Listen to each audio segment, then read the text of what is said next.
Would everyone please rise, remove your hats for the posting of the colors. Honor guard, other team. Huh.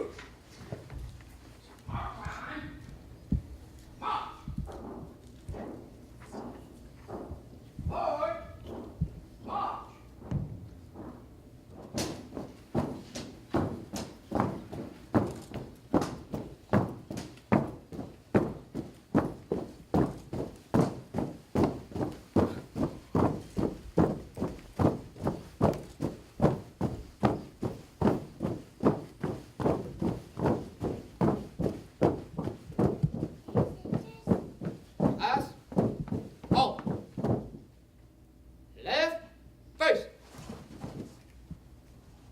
Ready, stand.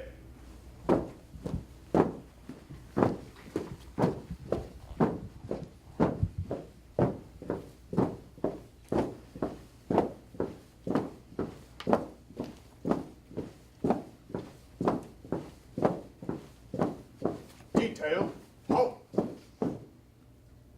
Ready. Halt.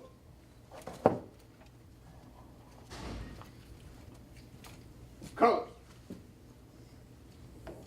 Ready. Face. Present.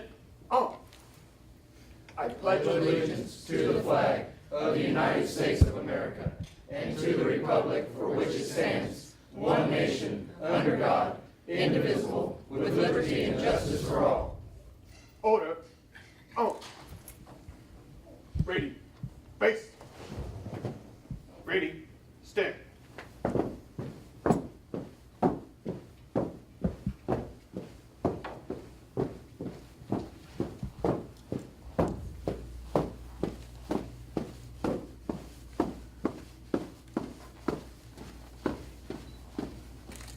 Class 08-15-16, please be seated. Ladies and gentlemen, please be seated.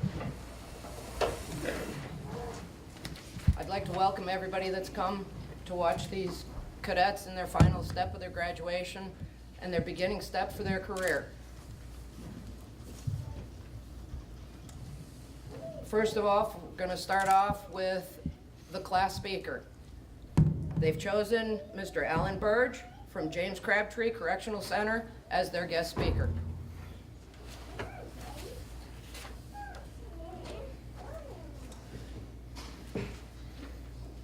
It's hard to believe that we started this training academy a mere 6 weeks ago. It seems like so long ago that we walked into the north bay of this very building, not knowing exactly what to expect. We were a group of cadets with different backgrounds, attitudes, experiences, and ages. We were different on just about every level possible. The only thing we had in common were we wanted this academy to learn how to use this academy to learn how to become better correctional officers, and we had all heard horror story after horror story about Miss J's PT. Over the last 6 weeks, we have been pushed to our limits, and our numbers have even dwindled a little bit. We have learned safety procedures, policies, tricks of the trade, and other information that will make us more effective officers as we return to our facilities. The road was tough at times, and I know that each one of us has experienced their fair share of stress during this academy. But guys, today we can proudly say that we made it. First of all, on behalf of class 08-15-16, I'd like to thank Miss Jordan, Sergeant Edwards, Sergeant Alexanderson, and Corporal Collins for taking time to be our instructor and the self-defense instructors during this academy. Your leadership and the decisions that come with it were not always enthusiastically accepted, but they were appreciated. Next, I would like to thank all of the staff members from the different prisons that took time out of their already busy schedule to come and present lessons to our class. Once again, the knowledge you shared is appreciated as it will help us do our jobs more effectively. My next thank you is directed to my fellow cadets and officers. Also, I would like to thank everyone sitting in this audience today. Whether you know it or not, each one of you has played a significant role in getting myself or one of my fellow officers onto the stage today, and I would like to thank you for that. While attending this academy, my fellow officers not only learned lesson after lesson with me, but they also taught the class lessons of their own. I have learned a great deal from each and every one of you simply by watching and interacting with you over the last 6 weeks. Aldridge, you're the living example of perseverance pays off. Baker, you have demonstrated the importance of a confident attitude in the field of corrections. Batman, by watching you, I have learned how to better keep my emotions in check, a skill that will be very beneficial for us in this line of work. Fleshman, you taught us how to stay true to ourselves and are a great role model of doing so. Garner, I don't think I have met someone who is quite as prepared and organized as you are. You are a true role model for that during this academy.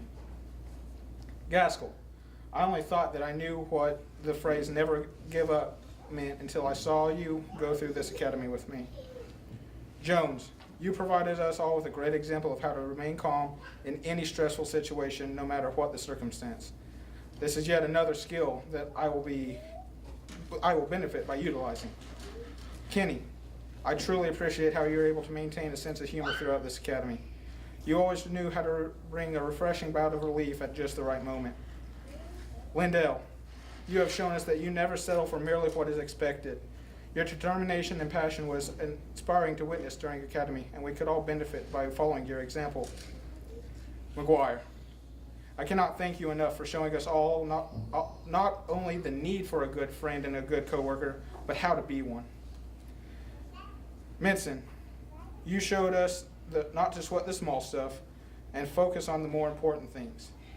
Snyder, I have also been really impressed with your ability to roll with resistance. It seems like nothing bothers you, and we could all use this skill in our future line of work. Whether you are a warden, a lieutenant, a captain, a parent, a family member, a friend, or a fellow officer, the truth is none of us would be here without your support. When this academy started, we were just a bunch of cadets with a desire to become great officers. However, over the last 6 weeks, we have been through a lot together.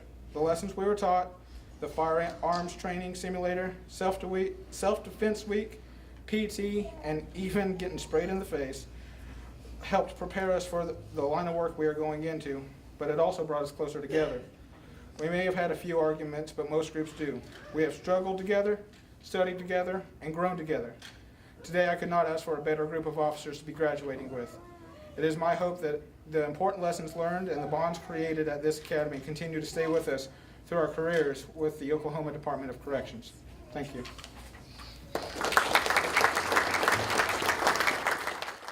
Our commencement speaker this time around will be Warden Jason Bryant from James Crabtree Correctional Center.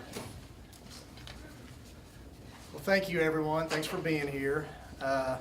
On behalf of Greg Williams, who is our division manager and the warden's boss, he wants to congratulate each and every one of you. He was supposed to be here today to give the commencement speech, but Tuesday or Wednesday, is that right, Warden? He called us and said he has a budget meeting, so guess what?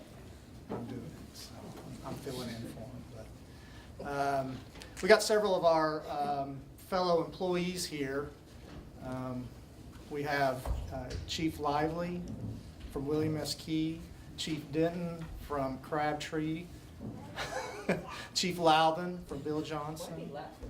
I know, red face.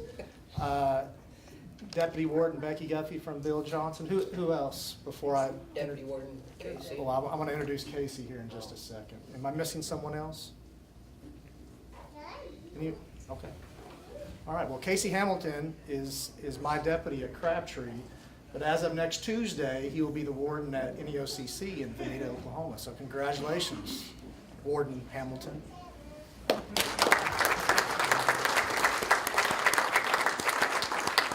again, congratulations. We're very proud of you. We're excited for you to begin this opportunity. When I have a discussion with any of our new employees, we talk about this as being an opportunity for you as a career and not just as a job. So, very excited. So that's exactly, it's an opportunity for you it's a new beginning for you as a career in the Department of Corrections. And as of all of us sitting right here that have, most of us were sitting in the seats that you're in right now, including myself. We started as correctional officers, and this career that we've chosen gave us the opportunity to move forward and where we are today. So again, congratulations. We're proud of you. We're excited. We're excited that you're part of this family of corrections. And I tell you what, Officer Burge, that's an amazing speech. It's probably one of the best ones that we've heard from any class speaker. And what I like more about it than anything is that you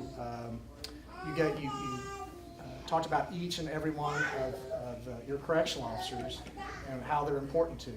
And that's going to be extremely important, obviously, when you guys get back to your facilities and you start the line of work that you're in.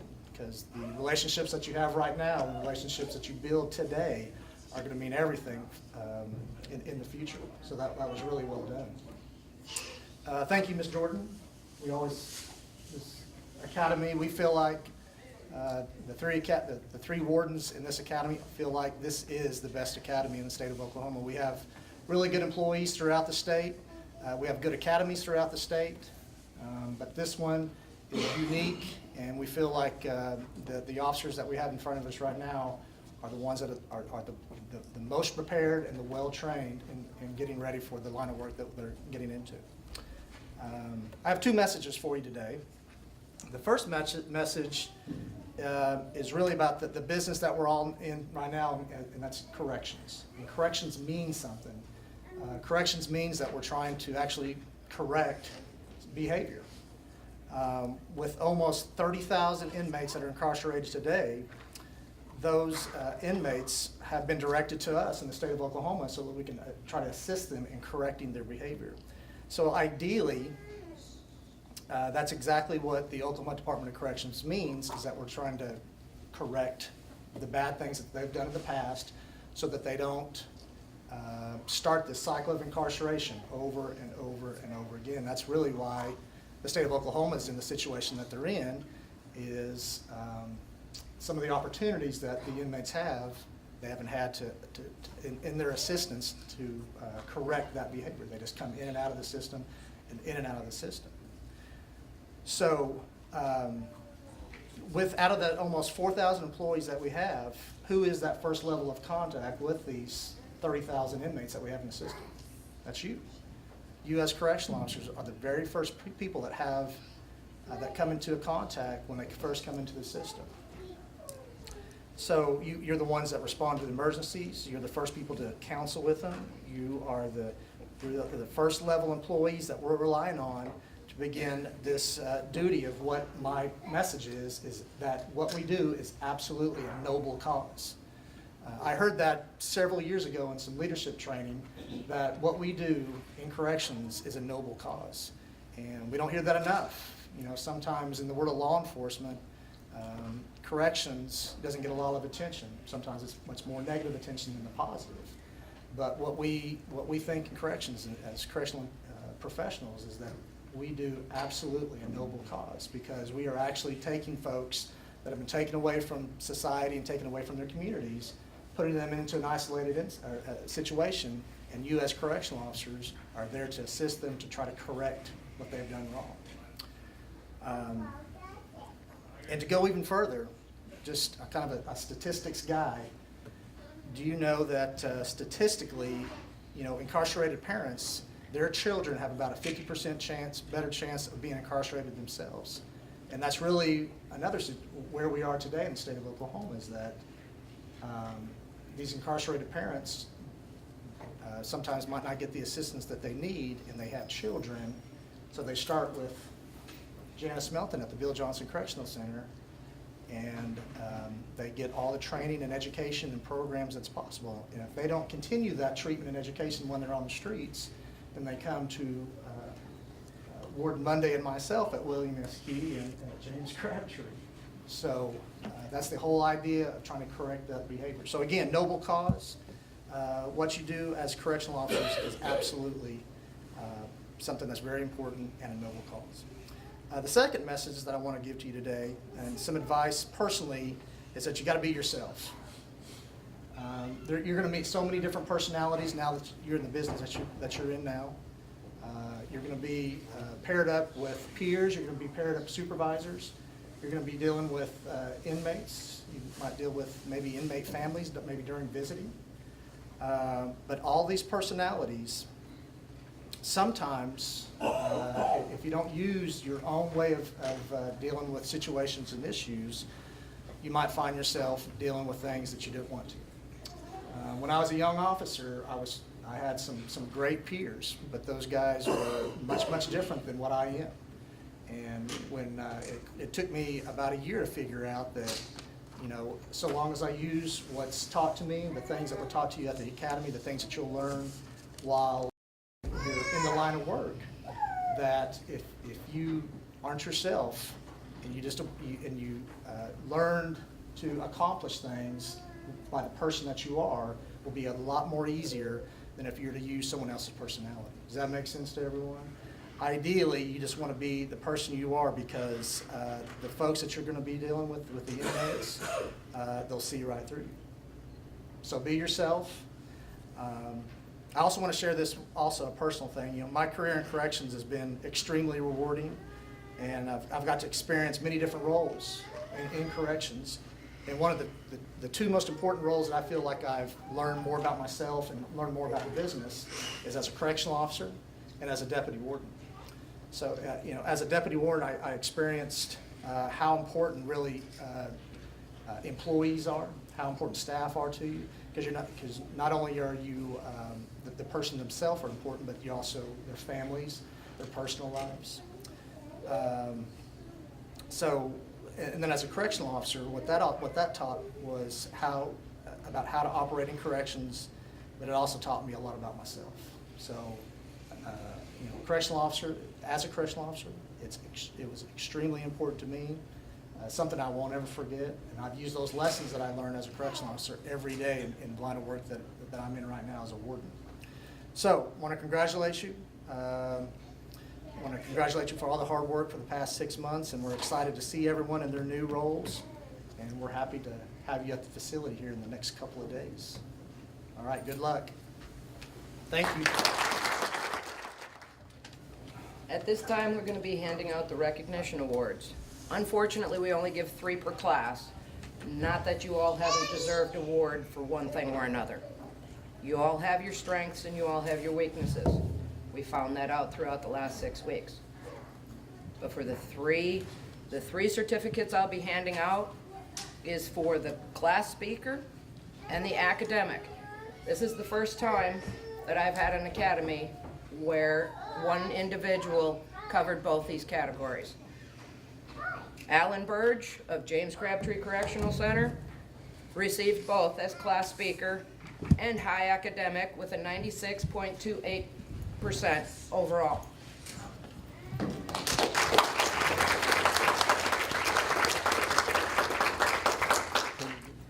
Here's your class speaker one.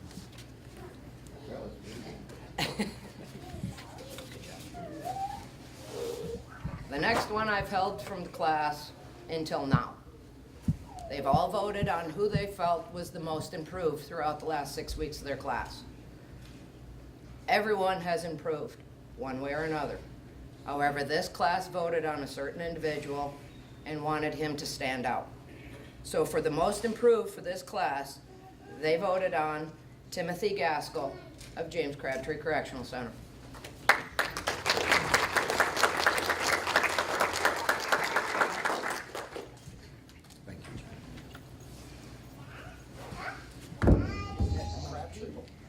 Come on now, come on. It's the leadership tool. John Casey. Chief Denton. John Casey. What? You only had one, Bill Johnson. I'm sorry. I'm sorry. I don't know what happened. Class 08-1516, please rise. Right face.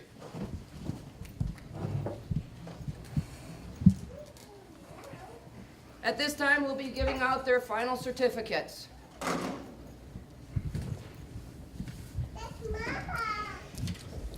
Jared Minson, Bill Johnson, Correctional Center.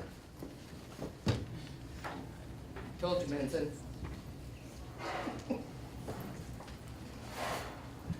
Dustin Baker, James Crabtree, Correctional Center. Alan Burge, James Crabtree, Correctional Center.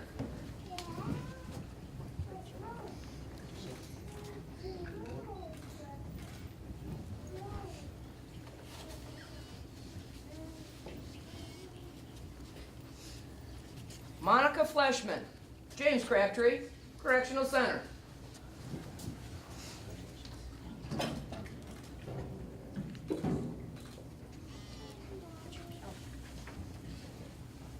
Yeah, you get to keep this side. Catherine Garner, James Crabtree, Correctional Center.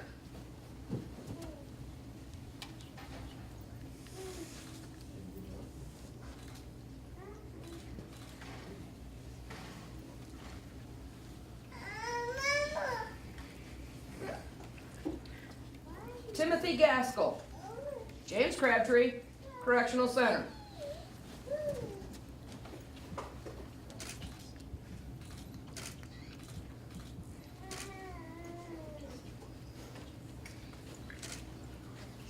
You know me in flashes. They get me every time. Alan Jones, James Crabtree, Correctional Center.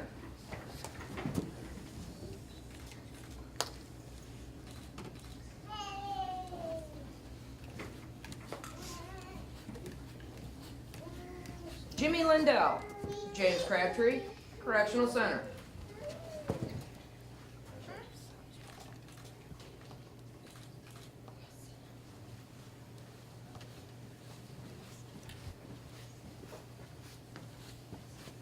Alan Aldridge, William S. Key, Correctional Center.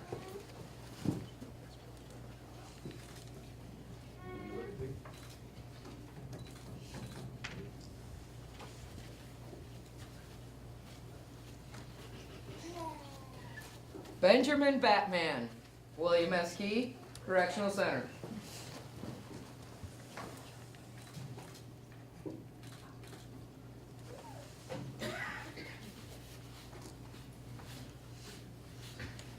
Aaron Kinney, William S. Key, Correctional Center.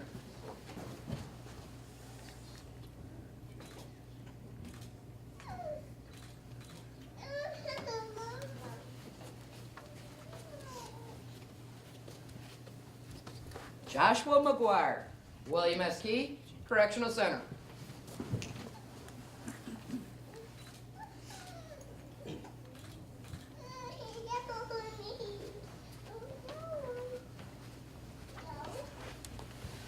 Jessica Snyder, William S. Key, Correctional Center.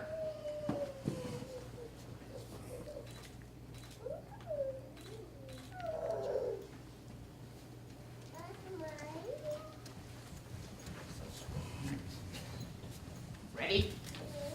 Place.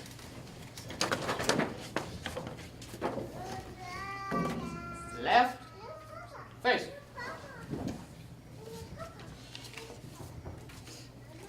Ready. Face. Raise your right hand and repeat after me.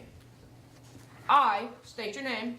I, Dustin Baker, Do hereby solemnly affirm do hereby solemnly affirm to support the Constitution and the laws to support the Constitution and the laws of the United States of America, of the United States of America, and abide by the Constitution and laws and abide by the Constitution and laws of the state of Oklahoma, of the state of Oklahoma, as well as the policies and procedures as well as the policies and procedures of the Oklahoma Department of Corrections. of the Oklahoma Department of Corrections. I will treat all employees and offenders I will treat all employees and offenders with respect and dignity. with respect and dignity. I will obey the laws, lawful orders of those appointed over me. I will obey the lawful orders of those appointed over me. I will conduct myself in such a manner I will conduct myself in such a manner to enhance and establish to enhance and establish a positive tradition a positive tradition of excellence of excellence for the Oklahoma Department of Corrections. for the Oklahoma Department of Corrections.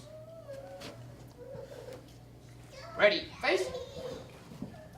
One step forward. About face. Ladies and gentlemen, I'd like to introduce to you the class of 081516 and welcome them to the family of DOC.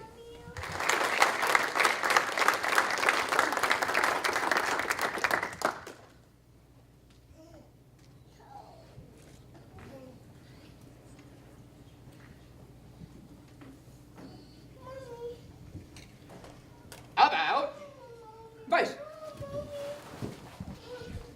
One step back. Take seats. Now that you've been sworn in, you're one of us. Let me leave you with a closing word. The Serenity Prayer. When in doubt, think about it. Grant me the knowledge to know the difference between right and wrong. You will always need to know and question what you're doing and if you're doing it right. These people are here to help you. Those people up there are here to help you.